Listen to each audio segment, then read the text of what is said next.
Hey everyone, and welcome back to News for the Sonic where we discuss comics, movies, games, and more. And today I want to talk to you about the situation going on with Ezra Miller. I know that it's been reported for at least the past few days that Ezra Miller has gotten once again into trouble, but this time he's been caught committing a burglary. Yes, that's right. Now he's been charged with a felony burglary. Out of all the things that he's already done, whether it be assaulting somebody or confronting people and just getting into really awkward situations and just violent situations, this is it. This is the one that really gets him into trouble. And I just find it so bizarre. But anyways, I'm here to talk to you about the news. Now, this was reported on the 8th of August, and I'm just bringing it up now because I haven't really had any time to talk about it because I've been covering other things and just doing other things on my channel. We got Marvel Spider-Man remastered on PC now, and I've been making videos and doing live streams and whatnot about that. While we're on the subject, be sure to like, subscribe, and click on the bell notification so you all don't miss anything. Post videos on a daily, live stream once in a while here and there. And of course, join my Discord and follow me on my social media, which is also in the description box below. You can find all those good details down in the description box below. So let's go ahead and get into the details and talk about what's going on with Ezra Miller here. So Vermont police charged the Flash's Ezra Miller with felony burglary. Last week, Warner Bros. Discovery CEO David Zaslav assured investors that The Flash will still be heading to theaters in 2023 despite the ongoing legal issues with the film star Ezra Miller. But not even a week later, Miller is once again in hot water. Via Variety, Vermont State Police have charged Miller with felony burglary into an unoccupied dwelling. According to the police report, the incident took place on May 1st when the homeowners notified the police that someone had stolen several bottles of alcohol from their residence. Police reportedly charged Miller after reviewing surveillance videos and taking statements from the owners. Verity also notes that the police caught up with the Miller on August 7th, and the actor was not arrested. Instead, police issued a citation for Miller to appear in Vermont Superior Court on September 26th. That will be Miller's arraignment hearing. This is only the latest PR nightmare for WB following Miller's previous arrests in Hawaii for disorderly conduct, harassment, and second-degree assault. Miller has been also accused of grooming a young woman named Dakota Iron Eyes by her parents. However, Iron Eyes recently spoke to her insider and denied all the allegations made by her mother and father. Regardless, Miller has also been accused of harassing and even assaulting women in Iceland and Germany. Up until this point, Warner Bros. Hasn't even wavered from putting The Flash in theaters. It's a $200 million to $250 million production that is largely in the can, with Miller in almost every scene of the film. Replacing Miller would essentially require the entire movie to be reshot, and that's never been seriously considered. But WB's strategy of hoping that Miller can stay out of trouble doesn't appear to be working. For now, The Flash is still scheduled to hit theaters on June 23rd, 2023. What do you think about the latest development in Ezra Miller saga? You let me know in the comment section below. Now, a couple things that I just wanted to bring up before I end this video. First off, real question, what in the world is going on with Ezra Miller? It's like he doesn't care about his public image anymore. He is the face of the upcoming Flash movie. WB doesn't seem to be batting an eye about this situation. Yes, they're aware of it, and the only thing they've done is to no longer involve Ezra Miller in future Flash movies or any DC Justice League movies or anything like that. And with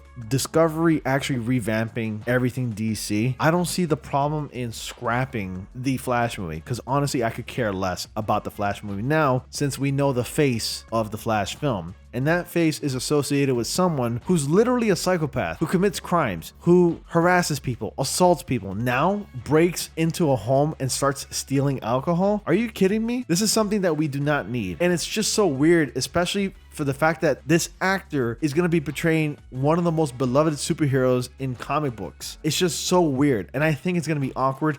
And I think if WB keeps Ezra Miller for this film, it's only going to hurt WB even more because everybody's going to know what's been happening with Ezra Miller and it's not going to do him any favors. So if I were them, yes, it's going to be a big loss. But if I were them, I would scrap it and actually reshoot the entire film or just do an entirely new movie. I know it's really crazy, but at this point, Ezra Miller has been crossing the line for months now. I don't know what's going on with him. I don't even know why he needs to be breaking and entering into places. The guy is a multi-millionaire. He can go out and buy alcohol beverages if he wanted to. This is completely unnecessary. His behavior is completely deplorable. This guy is just whack. I don't know what's going on with him. Okay, before I continue, I just want to say that I started recording and editing this video late last night. I was super tired and I did not upload it. And thankfully so I didn't do it because we got just new word about Ezra Miller's case.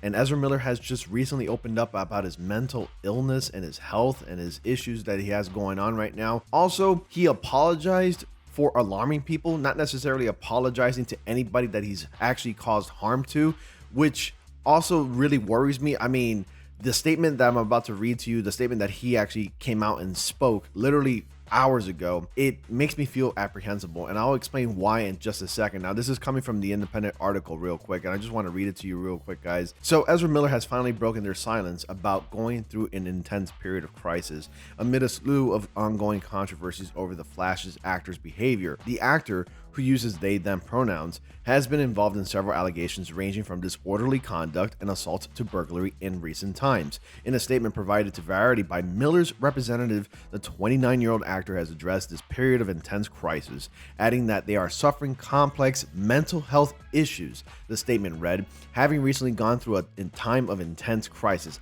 I now understand that I am suffering complex mental health issues and have begun ongoing treatment. I want to apologize to everyone that I have alarmed and upset with my past behavior." They continued, adding, "I'm committed to doing the necessary work to get back to healthy, safe, and productive stage in my life." Now, the reason why this quote right here makes me so apprehensible is because he does not address the people that he has hurt.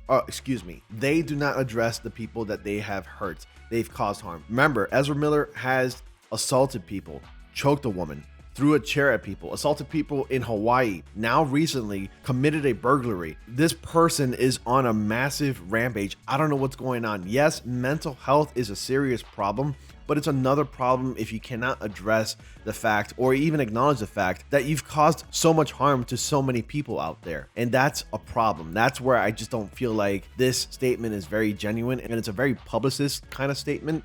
So Miller's troubles began with a video surfacing on Twitter in 2020 that appeared to show the actor choking a woman at a bar in Reykjavik. I'm sorry if I didn't pronounce it right. This was in Iceland. So no charges were ever brought against Miller over the incident. Now that's another problem that has me worried. Ezra Miller is really in a position of power. He's an actor. He's famous. He's part of the LGBTQ kind of community. And I feel like Warner Brothers and other major movie studios company got rid of Ezra Miller or was responsible for aiding the police and helping bring Ezra Miller to justice. I feel like they would be like labeled as if they were against or anti-LGBTQ. I feel like the reason why not so many things are actually happening to Ezra Miller where like he's not really receiving any kind of punishment is because he's part of the LGBTQ community. I know it's sort of a reach to say, but it's really the truth. I mean, if you really think about it, Ezra Miller hasn't really suffered any severe consequences. I think someone who's committed these crimes, assaulted people, choked someone, committed burglary, should face the consequences. And I think they should face the same kind of exact consequences that other people out there who commit these crimes, like they should totally face the same consequences. He's no different. Yes, he's an actor, but that doesn't mean his punishment should be lightened compared to like your regular everyday criminals. So in 2022, they went on a social media rant aimed at what they called the Belleville chapter of the Ku Klux Klan in North Carolina, telling the group to kill themselves. The Southern Poverty Law Center, a civil rights organization that monitors hate groups, said it wasn't aware of the Klan activity in that area. Miller was also accused of grooming and psychologically manipulating, physically intimidating, and endangering the safety and welfare of an 18-year-old indigenous activist, Dakota Iron Eyes. We already know the situation about the Dakota Iron Eyes case, but apparently Dakota Iron Eyes came out and said that none of it is true, and which is probably why Ezra Miller never got in trouble in the first place. In an interview with The Independent, the teenager's father claimed Miller supplied them with alcohol, marijuana, and LSD during their friendship, which dated back to when Iron Eyes was 12 years old. As of August 9th, Dakota Iron Eyes has denied being abused or groomed by the actor. Miller's behavior has left the fate of Warner Brothers' forthcoming The Flash hanging in the balance. However, the studio behind DC Productions confirmed earlier this month that the film, which was initially completed in 2021, would still be released on June 23rd next year as planned. So you already know the rest. I already mentioned this before. But anyways, you let me know your thoughts. Do you think the Flash film should be canned, or do you think it should continue to be released in theaters next year? You comment down below your thoughts. Who do you think should be cast as the Flash, as the new Flash? Because honestly, in my opinion, I never really thought Ezra Miller was such a great Flash to begin with. When I see him, I don't see the Flash. I just see Ezra Miller in a costume. That's all I see. But that's just my thoughts and my opinion. If you agree with me, let me know. If you disagree, you let me know as well. Like if you like it, of course, and dislike if you dislike it. Other than that, comment, subscribe, and I'll see you all in the next comment panel.